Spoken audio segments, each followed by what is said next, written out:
After years of teaching business and entrepreneurship, I found that when guest speakers revealed the hardships and mistakes made throughout their professional and personal lives, it resonated with my students. That's when I thought, why not share these stories so that other entrepreneurs have access to the same insights for education and inspiration? I'm Cassmer Ward, and this is Influencing Entrepreneurs. On today's episode, we speak with the Gaither family from Feetures. Feetures is a performance sock brand sold in the run, footwear, sports specialty markets throughout the United States and another 1,000 locations worldwide. Based in North Carolina, Feetures is a family business focused on product innovation and customer service. Their mission? To engineer products designed to help you perform your best. In my fancy living, I used to buy a pack of socks at $6 at Walmart and thought my life was great. And remember, you had this performance brand sock, and I said, okay, well, let's just go in and do the work and help them where I can. And you gave me a few pairs of socks. And I remember putting the socks on my feet for the first time and thinking, oh my gosh, why aren't I didn't know socks could be like this. I want you to tell us where the idea came from, but maybe even give us a background. Little kids don't grow up and say, when I grow up, I want to be in the sock and hosiery business. But obviously you have a great company, a great culture, which I want to make sure we talk about before we finish this. But where does this all begin? So I grew up in a little town northwest of Charlotte, Newton, in Catawba County. And what I would say is kind of the heart of Western North Carolina's textile, hosiery, and sock industry. And when I was growing up, there were hundreds of small mills and manufacturing operations that were in that business. I went to Davidson College and then on to the University of North Carolina and got an MBA, which ultimately ended up being helpful in the starting of this business. But I went back and went to work in a family business, in a family hosiery manufacturing firm, and that's really what it was. It was a manufacturer, and that company made all kinds of hosiery products, from ladies hosiery and fine sheer tights and pantyhose and things like that to sports socks. However, everything that company made, or at least most of it, was made with other people's names on it. So we made products for Walmart and Target, but we made it under their private label name, and so it never really created a brand of any sort. It became a fairly sizable company, and there were a lot of really good things about that business, but it came to an end in 2000, 2001, and so I found myself in need of doing something different. We have 4 kids, and 2 of whom are working with me and here today, and 3 of them were in college at the time, so it was very important to figure something out pretty quickly. And although I thought about other avenues, I had enjoyed the sports sock part of the manufacturing business that we've been in, and I had enjoyed the fact that we were selling, we were connected to companies like Nike and Adidas that were becoming big brands at that time, and dealing with sporting goods retailers out in the marketplace. And with a little bit of market research, going into a couple of stores at the time and noticing that the sock brands that were in the market in 2000, 2001 had not changed really in the products from the way they looked in 1980, and felt like maybe there was an opportunity to create a better product. With 4 children and a family to take care of, it all runs through our mind if we become unemployed at that point. The first thing is let's just go get another job. Sure. And really, that's the easier thing to do. What did you weigh versus just going to get another job to start your other company, which is really saying, how can I make my life harder at this point? Right. Well, I honestly felt like I saw an opportunity, since I'd been in the sock world, so to speak, and had noticed advancements in yarns and fibers and things like that. And then I saw the products that were sort of in place in the market in 2000, 2001. It really struck me that there looked like there was an opening or an opportunity in the market. And I felt like I had built up experiences with some retailers out in the marketplace. I'd certainly built up experiences with potential independent sales reps that we ultimately have used in our business. So I felt like I had some connections. I felt like I had some experience that I could build on. And if I was, on the other hand, just to go out and look for a job with a totally different kind of company, yes, I had developed some experience in an organization and perhaps some leadership skills and some administrative skills, but I wouldn't be using any of the experiences and the relationships that I had developed in the market. So it just seemed like at the time that was a path that maybe would best utilize the skills and the experiences that I've built up until that point. You see the opportunity, you see the need in the market. You're going to make that leap. I talk a lot with my students on what do you go into the market with? What competitive advantage do you have when you're not holding the product in hand? One of yours at that point was at least relationships going forward. You had the skill set, you had the ability, and you did have a Rolodex of people that could make those introductions. The question would be, how do you make a better sock? And what launches that idea? With some other colleagues that I had relationships with, I began to sort of formulate a product approach. The products that were in the market at the time were thick and bulky and layered, which when they were first developed in the early 80s were appropriate because footwear, athletic footwear, was not very supportive and comfortable. So those characteristics worked well for consumers. There were fibers developing that would allow a product to be made with what we would today say is more compression. So the idea of a product that would fit more snugly and supportively, kind of become like a second skin, as opposed to a product that was thick and bulky and provided a big buffer between the foot and the shoe, was sort of the general concept. And honestly, just kind of started to unfold from there. A couple things that I had decided based on my experience in the manufacturing firm was that this particular approach was going to be a brand. Remember, I told you that before. We had no brand. We made everything under other people's names. Well, I decided this time we were going to be a brand, and that's what we're going to be. So rather defining ourselves as a hosiery manufacturer or even a sock manufacturer, we were going to be a consumer brand. And to have a consumer brand, you certainly need a product that has points of differentiation, but you also need a name. And so over the 5 or 6 months that I was working to develop the initial product, and we did end up going to Asia because the domestic manufacturing base was shrinking at the time. And I did want one product point of differentiation, which at the time I zeroed in on what we call a seamless toe, and simply that wasn't available in the United States. Anyway, as the product started to emerge, this was in the fall of 2001, I'd been working on the product and the business plan for months. Our 3 older kids, including John, were all the way in college. And so Joseph, who at the time was 15, was the only person at home, and came in from a run one night into our kitchen at home in Newton and said, to my wife and Joe, who were getting ready to have dinner there that night, at some point we're going to need a name for this brand that we're going to introduce into the marketplace. And probably it would be good if the name somehow conveyed the features and the benefits of the product that we're proposing to introduce. And Joe, who was doing his homework at the kitchen table without looking up, continuing to write, just said Feetures, Feetures. And with that, it was kind of like a light bulb went off, and I said, wow. And may I ask what role Joe plays in the company today? Today, Joe plays the role of leading marketing, which kind of makes sense. So in other words, at 15, he was lobbying for a job. For the marketing position, and he still asked about those royalty checks for the naming proposal that he made back then. But needless to say, the name worked. It's actually worked really well. We're in our 17th year, and although the name and the way we show it has evolved ever so slightly over time to better represent who we are today versus maybe who we were then, the name stuck. I had one of my initial partners, and still a partner today, was on the marketing side of things. I had worked with him in my previous company, and I had approached him about helping us with marketing initially, and he agreed to do that. And not only that, he wanted to become a partner.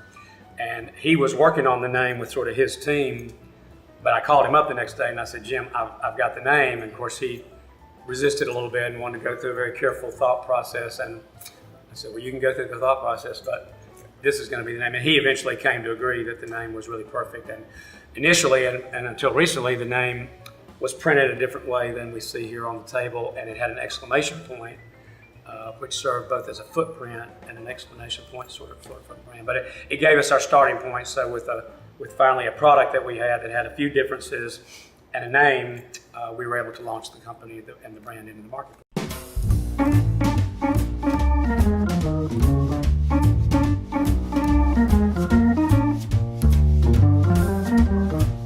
When does and I want to hold this up for the camera.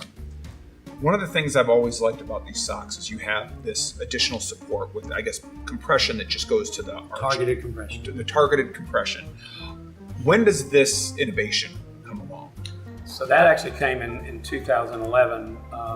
When we launched in 2002, we put together a sales force and we went with our initial product, which today we still have that product. We call it our high performance product. It was a product that was more compressive than the other products in the market. It was made with a moisture managing fabric or fiber, and it had this seamless toe that I had talked about. Fortunately, from 2002 until about 2010, what we call the running specialty market went on a growth spurt. And so it kind of gave us the perfect incubator, if you will, for a new brand and new product. Because these were small running specialty stores. There are several of them here in Charlotte. Run for Your Life, Charlotte Running Company, Omega Sports, Ultra Run. And there were a few hundred of those scattered around the country, and they became our first point of sale, if you will. And people reacted favorably to the fact that our product was a little different from the products that were there. We began from that very beginning, and by the way, sitting over here on my right is John Gaither. John's my oldest son, and John had finished Davidson in 2000, had spent a year and a half out on the West Coast with my brother, youngest brother, who's a golf professional, and he decided to come back home and do something, get a job, and I said, I'd love to have you join me, John, in this business, really having no idea where this thing was going to go, and fortunately John said yes. And today, John leads the product development part of the process, which is critical. We say product drives everything. And so long story short, John and I began looking for an even better product than the one that we had initially, one that further differentiated us. And the product you held up, which is our Feetures Elite product, is the result of that. Feetures Elite actually has what we call targeted compression, and this is unique technology to Feetures. It's actually patented, and we introduced that in 2011, so that was 7 years into what we were doing, and we had already become somewhat of an established brand in the run specialty market. But the targeted compression allowed us to isolate compression in one part of the sock that was greater than anywhere else, and that was really a breakthrough for us. So we added this targeted compression. It also gave us the ability to use color and design in the product that not other brands in the marketplace were doing, and it now makes up about 65 or 70% of our total revenue. And so John helped to lead that development process, if you will, and launching that product into the marketplace. So John, you joined the company in 2002. What is it like in those early days? You know, in the beginning, we were in this small office that didn't have any windows. We were subletting a space in a sort of old warehouse building. And when you say we, how many people? You know, I think my sister was the first employee, and so there was my dad, my sister, and I think he had hired a guy to help pick and pack orders out in the warehouse who started maybe a week before I did.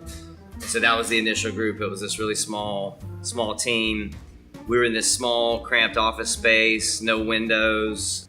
And in the beginning, there was no business. You know, I think we maybe had just received the initial shipment of product out in the warehouse, so we had a bunch of boxes stacked up of this product, but nowhere to ship it in the very beginning.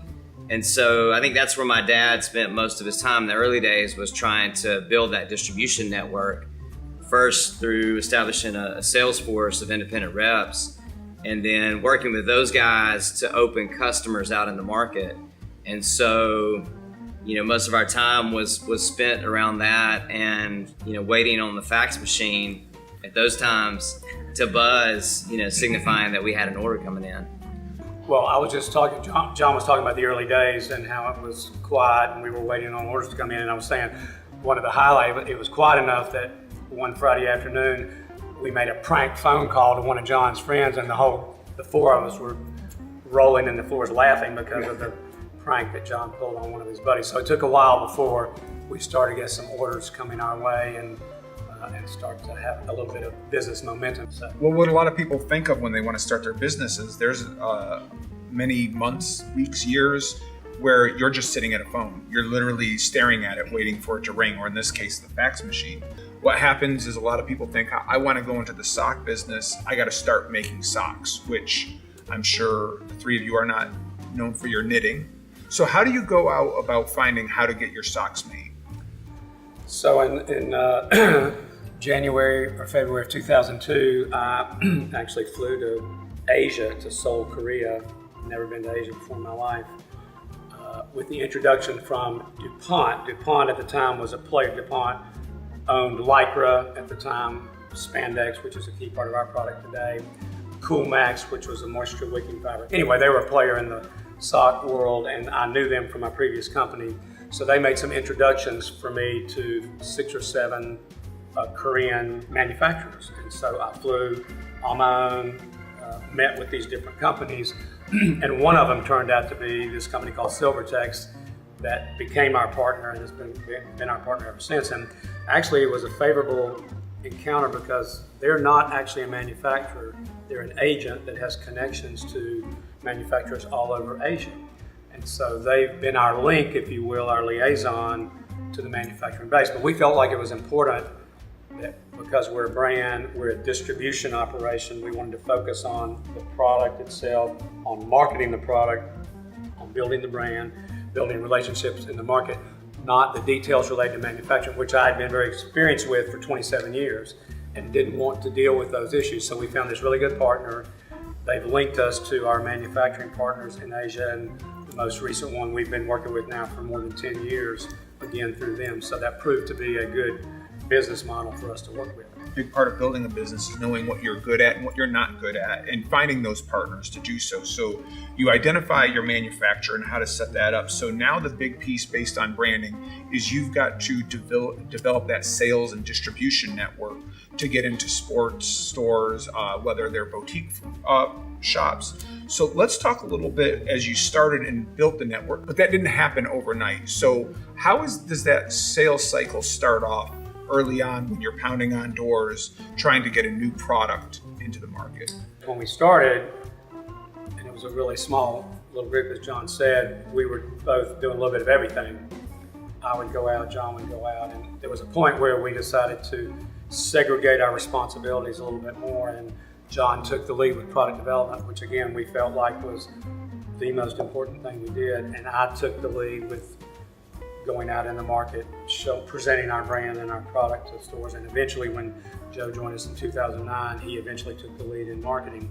I did have connections in the marketplace and was able to put together a sales force of independent reps. That means these are people who carry other product lines that sell in the same marketplace as our product. Turned out that, as Joe pointed out earlier, only one of those original reps is with us today. So even though I thought that was probably a strength of mine, it turned out that it took a couple false starts until we found the right match between the sales reps in the different parts of the country and our company and our brand. But eventually, my role would be to go out in the market and to meet with one of these reps in whatever territory we were in. And we went out and visited. Initially, it was all of these run specialty stores, small run specialty stores, and we were able to get appointments with them. And because they're family owned or independent businesses, they made decisions pretty quickly, unlike a big retailer like a Dick's Sporting Goods or something like that. And that's a good point to make, because you are now in several national chains, Dick's being one of them. But so let's talk about the sales cycle. When you go to a mom and pop run for your life store, you make the presentation. How long early on does it take to where you can convert that into a sale? It's different in every case, but in those cases, the decisions were quicker, which was good for us at the time. Sometimes the decision would be made right there on the spot. One thing that we did from the very beginning, and we still do it today, we used the product as our best marketing tool. So we presented, perhaps we always had a product guide. We had the product that we showed, but in the end, after we made our presentation, we left product with the owner, the decision maker, the staff, and to your point where you put on the product and you saw the difference, we had the same experience with 99% of all the people that we made presentations to. So we left the product, and the next day they called back and said, hey, we like your product, we see that it's different, we're going to give you an opportunity. The other thing we did, in addition to making a product that we thought would resonate, was we tried to be really easy to do business with. That was another thing I kind of brought with me from my previous experience. These are small independent retailers. they are going to be successful because of the footwear that they sell, shoes, the running shoes that they sell. Our category just needs to work for them, so our orders need to ship on time, they need to be complete, they need to be accurate, and we need to work with them to help them sell the product. So we provided from the very beginning socks that they could use for try-ons for their customers to use during the fitting process, and other things to help them drive sales at retail. So those running shops begin to see Feetures as a brand that made a great product, but also that supported them in selling the product sort of at the grassroots. So you're not just dropping off your inventory and saying sell this. You're holding their hand all the way. How does that differ from a larger retailer? Well, with the larger retailer, number one, the decisions being made one place in a corporate headquarters, for example, and the stores may be scattered all over the country. The staff in those stores don't have nearly the level of interaction with the consumer. If you think about a big, gigantic, big sporting goods, and Feetures is not a well enough brand, so that we kind of get lost with the likes of Nike and Under Armour in a big store like that. Interestingly, though, the Dick's Sporting Goods of the world and the academies of the world actually reached out to us in 2011 and 12 and 13 because they go out and do shopping to find new brands, if you will, and they found Feetures in the run specialty market, and they saw that it was resonating and it was visible in lots of stores around the country. And so for that reason, we went in with a little bit of leverage that we wouldn't have had we been knocking on their door from day one. Well, that would be my question. If you knocked on their door back in 2003, would they have answered? Not a bit. So that was our plan. You know, Cass, you know that you write a business plan when you start a business, and as you know, you can go on the internet today and find an exact template for a business plan. But you talk about your product and your business model and your customers, and there are a few things in the business plan that if we look back at it today, actually proved to be really true. There are other things that didn't prove to be true, but one of them was we were going to build the brand at the grassroots level with lots of small retailers and eventually do business with these bigger players, not at the expense of the small retailer, but when they heard about our brand and wanted to do business with us, and that's really the way that it played out. And today, if you buy Feetures at Dick's or at Omega Sports, the price is the same. You're not going to get an advantage for going to Dick's Sporting Goods.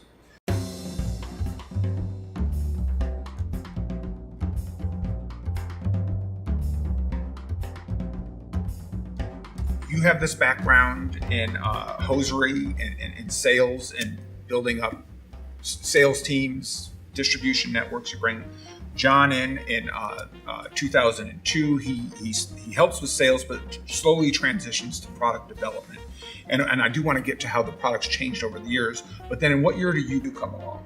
2009. 2009 you start, and I know as of now you're working on marketing and a lot of the e-commerce. Right. And what I find fascinating, and I want you to talk about what you work on a day-to-day basis, but you're kind of the generational divide versus Hugh out knocking on doors, building those relationships to where you're taking this digitally and building, and I believe growing it substantially through the internet.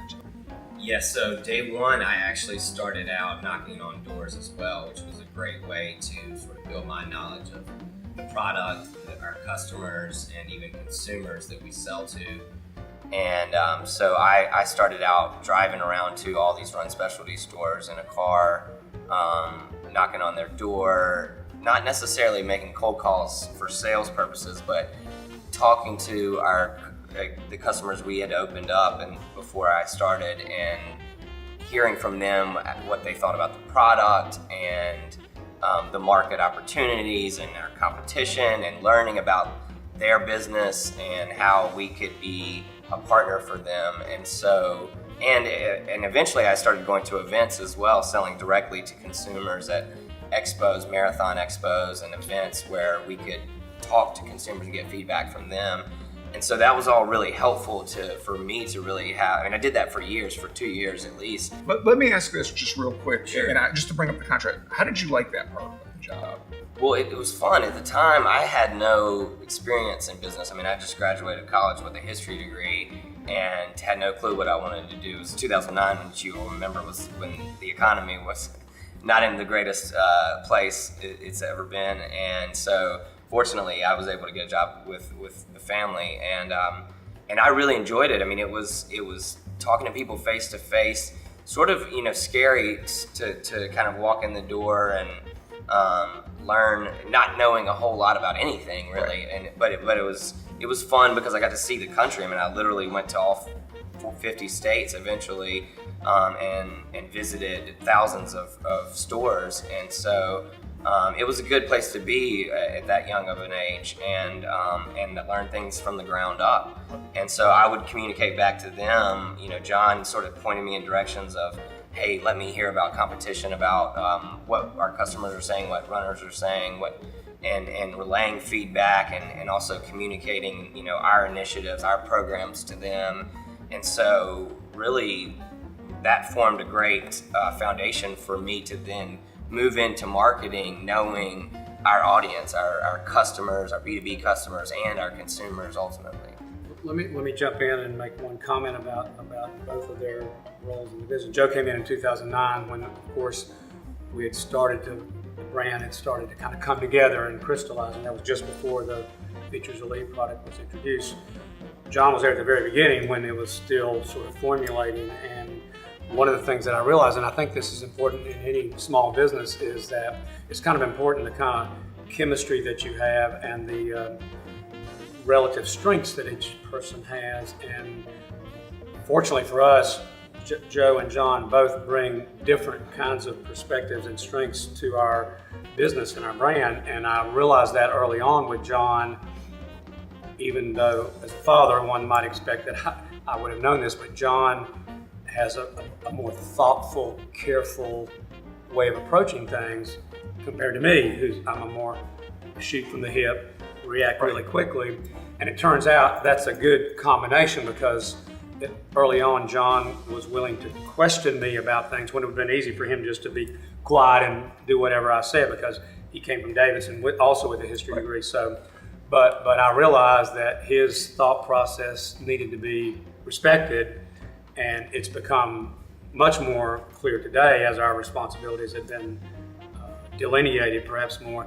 And it was why the area of product development takes it's a tedious trial and error, careful, thoughtful process that requires a lot of attention, and my attention span doesn't work in that kind of environment, and yet John was able to take that and really build it into a powerful force for us. And he can talk about that from his perspective, but that's how I saw it as the company was formulating. The reason I bring that up is you kind of brought them both in on a sales level, which is a great education. It's right. a class of itself. But in my interaction with them, you are the proverbial salesman. I feel you were born this way, and you're very enthusiastic, and you get buy-in really easily and very altruistically, to where I know that Joe and John both know your product better than anyone and will sell it, but their personalities are different. So John is much more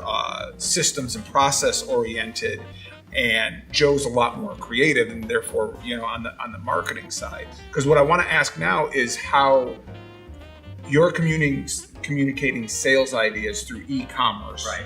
Which, Hugh, to be honest, it's the way the world's changed, sure. and I've seen how much you've adapted to it. But I'm assuming you've had to play that role to sell him on how you're now going to sell outside of the traditional channels. Right.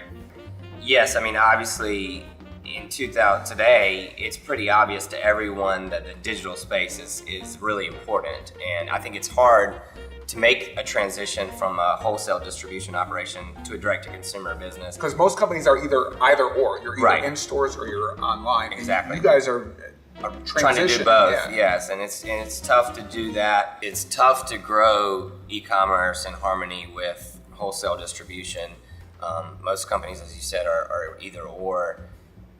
But we did have, when we started trying to grow our e-commerce business, we did have a brand that had already started to resonate with consumers, and we had some brand recognition. So it wasn't going to be impossible. It took us realizing that that it was very important to our business to evolve, and then it took us to acknowledge that the retailer was always going to be really important to us, and so there were certain things that we weren't going to be able to do. We couldn't go on and offer discounts directly to consumers to drive traffic all of a sudden to our website.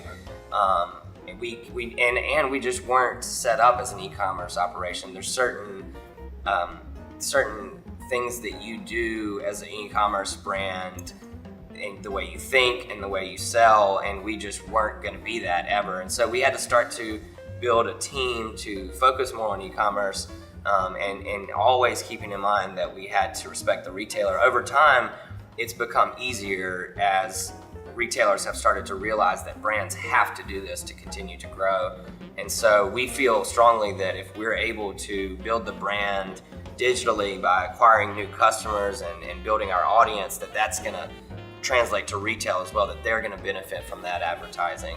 Hopefully one day, retailers will have customers coming in asking for features in their store. And so we've always been very cognizant of how the retailer feels about our online presence, but believe strongly now that we have to build that audience and advertise online and drive traffic to our website to build the brand.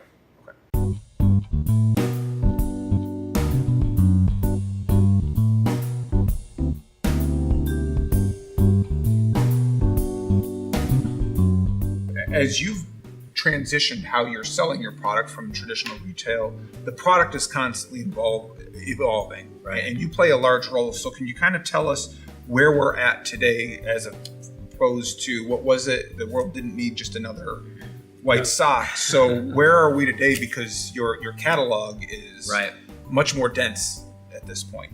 Well, I think we realized, after several years of being in business, that we couldn't just live on the original product that we had developed. And it was a great product, but, the product is the way that we matter to our consumers. And so it's a competitive marketplace, and we realized that we were going to have to find ways to innovate. Sometimes that's making improvements to the product through knitting techniques or new fibers. And sometimes that's through design and creating, color and design that's going to resonate with consumers. In the beginning, everything that we did was white or black, and the majority of it was just white socks. And so that's been a big change in that, our products are much more colorful today. There are more design features.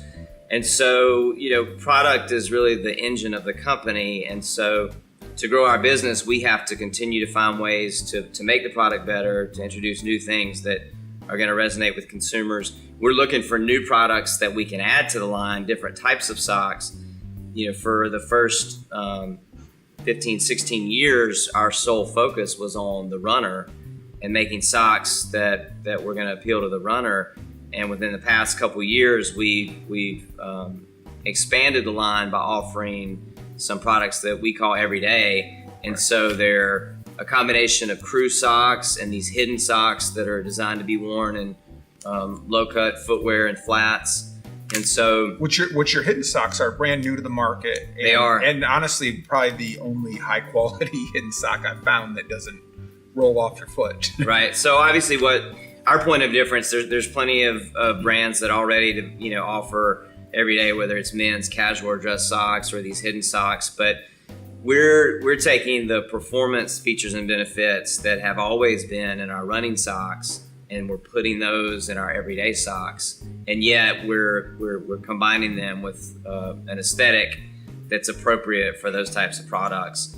And so our catalog has expanded greatly. We've got products that are designed for people that have plantar fasciitis, so we created a line a couple years ago that utilized some of the technology that's in our running socks, but that was targeted to address people that have specific foot issues, and that line's been really successful as well.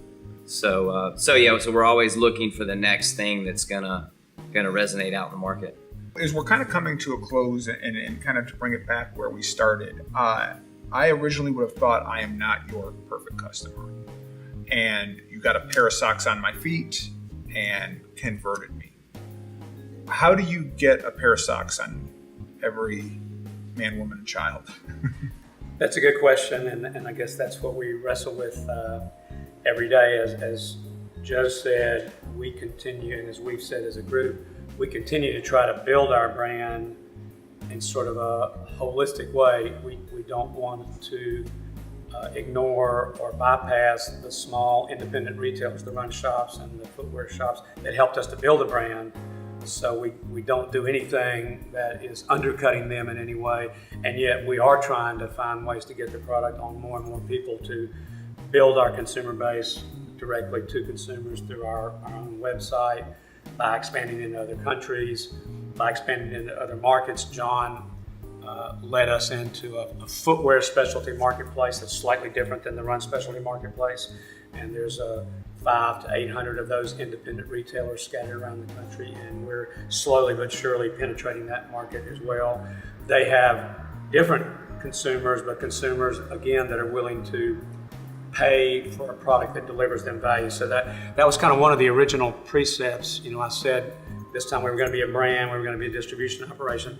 We were also going to be a product that had a premium price.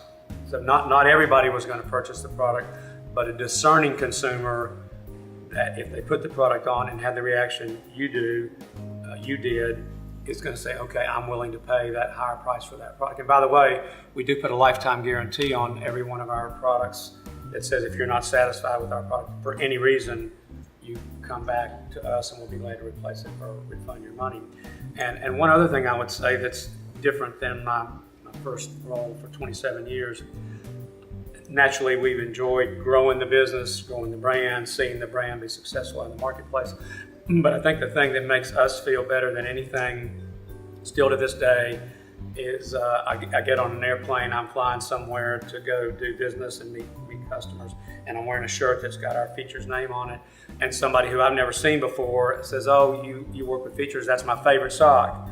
And so somebody in an unsolicited way is letting you know that your product made a difference, and I think that's, in the end, that's what makes us feel good. It's not just the dollars and cents, it's just not just the number of retail outlets, but it's having that actual consumer say, boy, I love your product. And we fortunately get to see that at a lot of the places that we go, either in retail stores or at expos, as Joe said, that we visit and show our brand at. And so that makes us feel really good about what we do. And real quick, as we close up, there's a couple talking points I just want to make sure we hit. Number one, I want to say is you talk about the value and the service you provide, and you throw lifetime guarantee on here, which somewhere in this country has lost a little bit of value because everybody slaps that on. But having been to your offices and realized there's one area that literally are people taking calls, replacing socks, refunding money, I got to tell you, it was eye-opening to actually see it in practice and seeing the words that were printed were actually being